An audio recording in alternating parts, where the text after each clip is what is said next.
On November 28, during a Politburo group study session in Zhongnanhai, former Xinjiang Party Secretary Ma Xingrui and current CCDI chief Li Shi were both absent, triggering speculation that the two had already fallen. 2 days later, Xinjiang Executive Vice Chairman Chen Weijun, a member of the Zhejiang New Army from Zhejiang, was officially placed under investigation by the CCDI.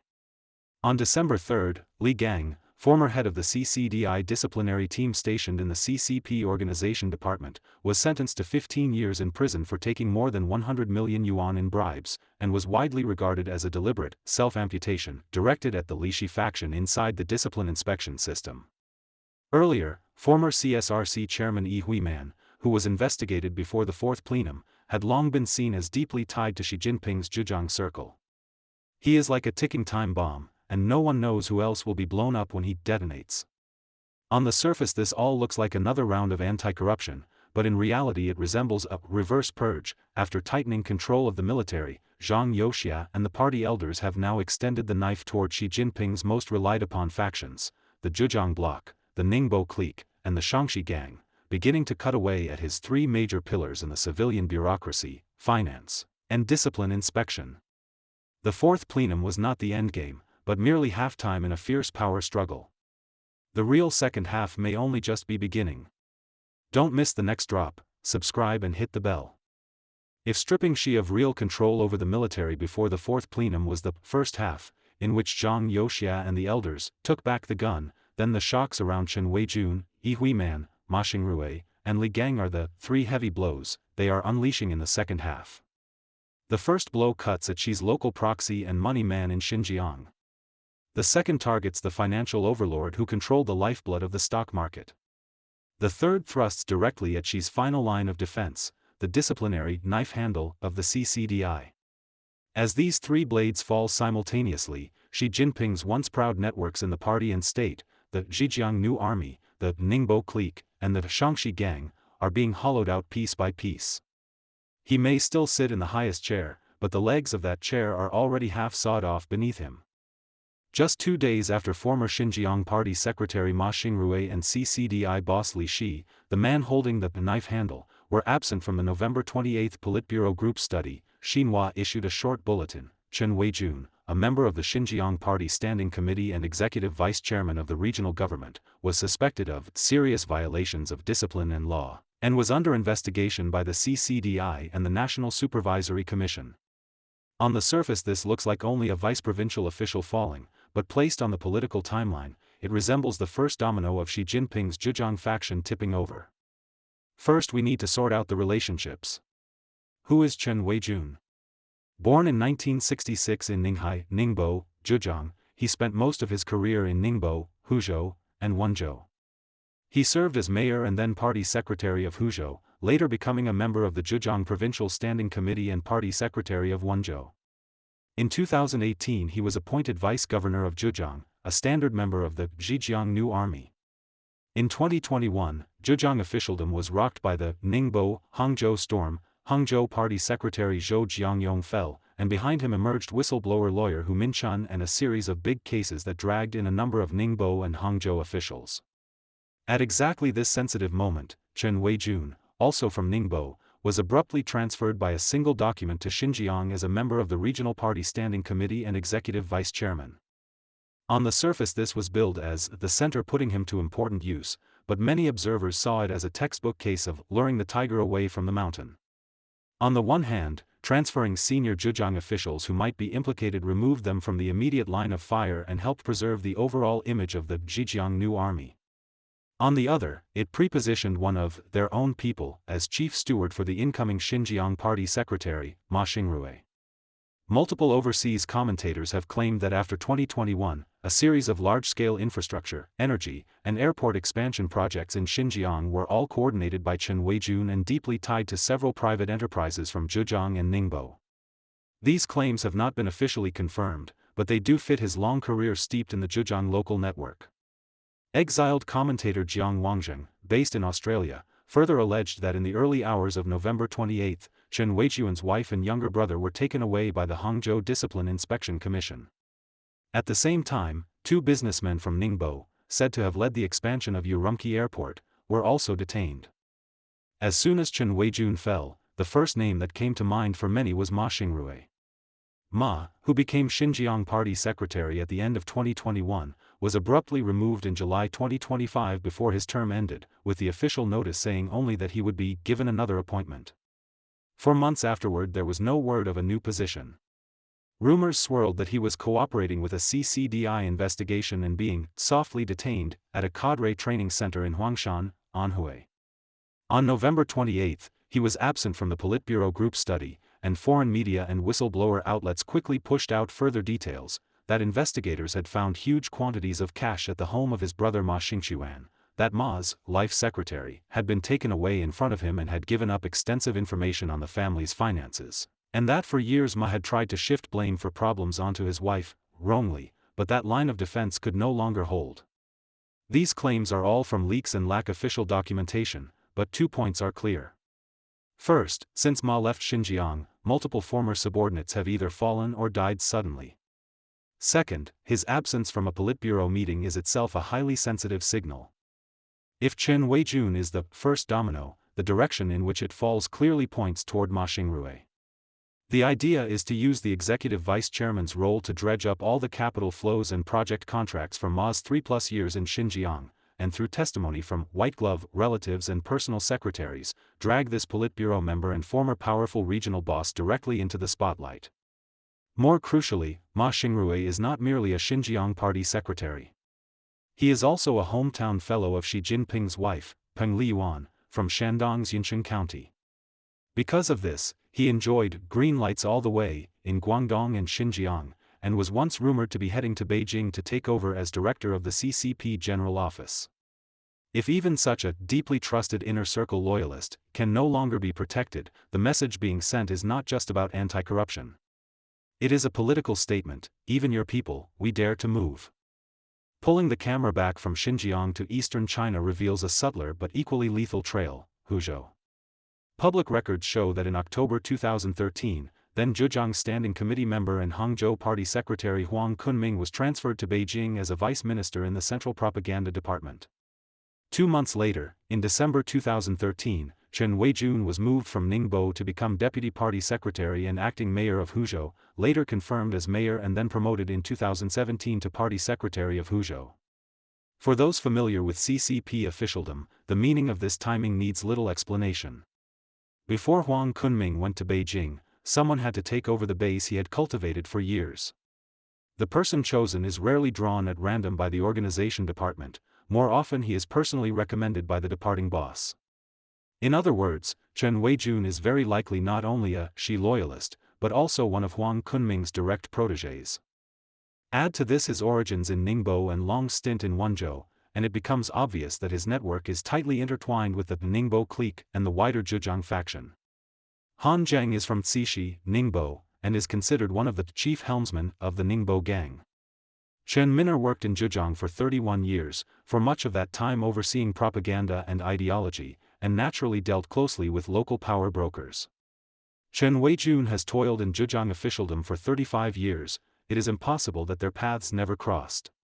Looking back at this personnel web years later, we can trace some key nodes. Huzhou is Huang Kunming's power base. Wenzhou is the platform where Chen Weijun and a cluster of white-glove businessmen built financial channels.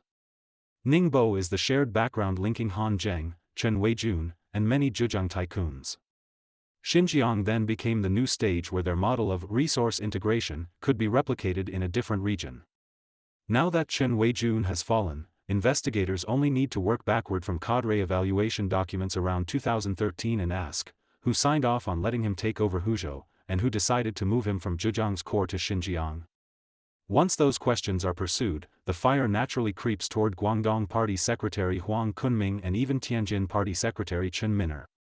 In the weeks around the fourth plenum, overseas commentary has repeatedly hinted that Chen Min'er's days are getting harder, and that the atmosphere is tense in Tianjin.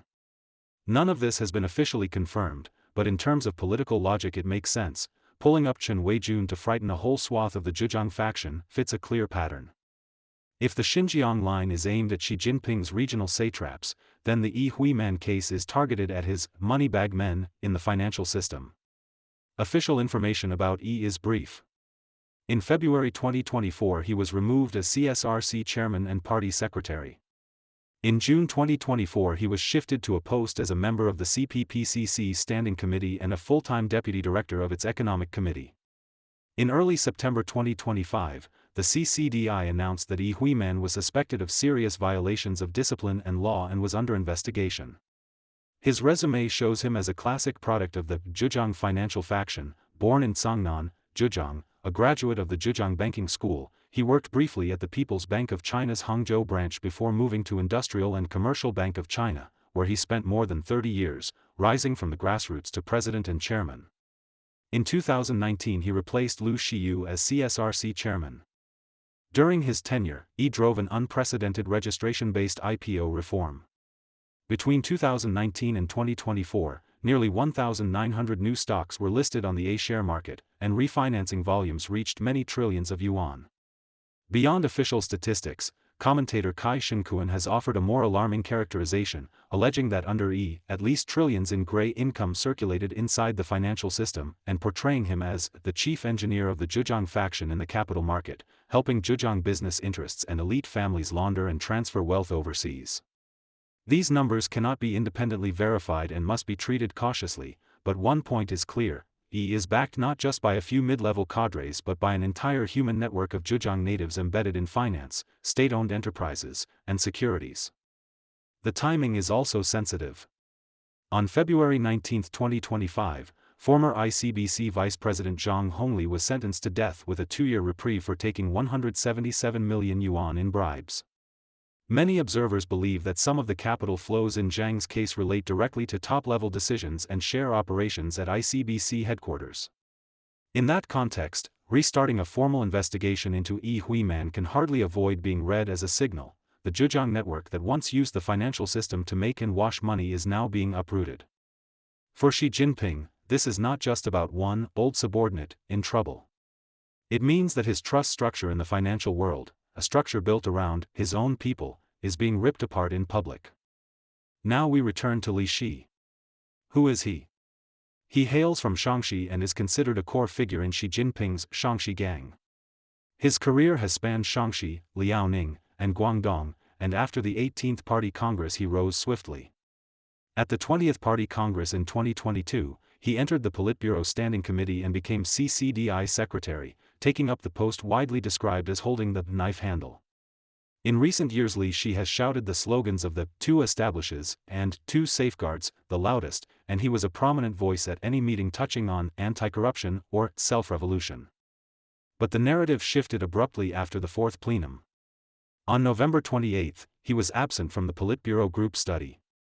On December 3, Li Gang, the man he himself had promoted less than a year earlier to head the CCDI disciplinary team stationed in the CCP organization department, was sentenced to 15 years in prison.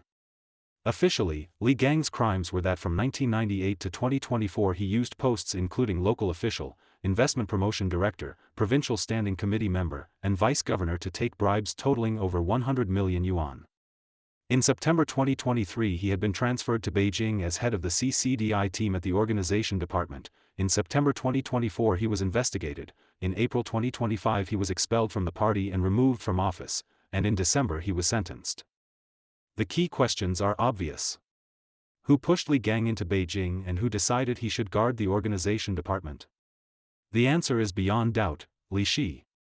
The CCDI team at the organization department is one of the most sensitive and crucial positions in the discipline system, responsible for overseeing the selection and appointment of all centrally managed cadres.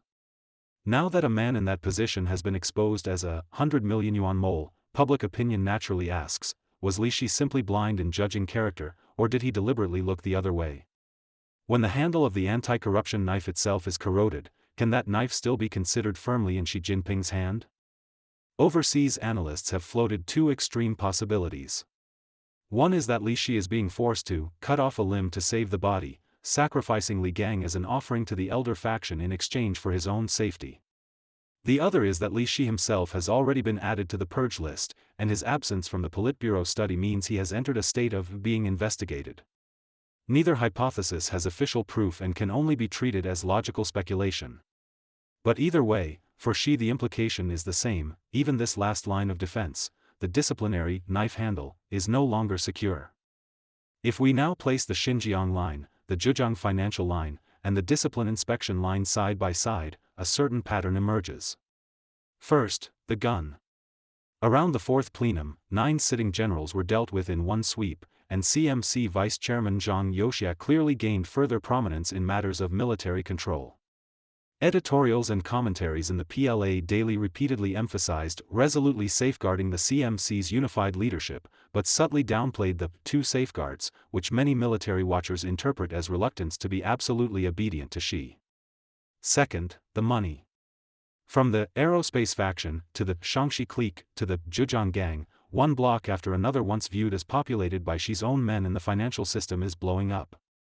Huiman, as former CSRC chairman, was officially targeted right around the fourth plenum, both to settle scores over his controversial registration reforms and to strike at the Zhejiang power web behind him. Third, the regional barons.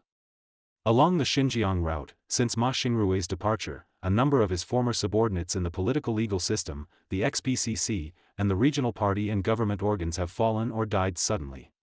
In 2 key provincial-level units, Guangdong and Tianjin, top leaders Huang Kunming and Chen are both seen by outsiders as standing on the edge of the storm. Fourth, the knife handle. Li Shi's absence and Li Gang's conviction mean that the anti-corruption blade is no longer entirely under Xi's control. Once the discipline system itself divides, who can be investigated and how far investigations go will no longer be decided solely by Xi, but will become the product of factional bargaining. Thus we see a deeply contradictory situation. Formally, Xi Jinping is still established as the core by the party center and wears all 3 top hats. In reality, the power web he has meticulously woven for a decade is being dismantled strand by strand.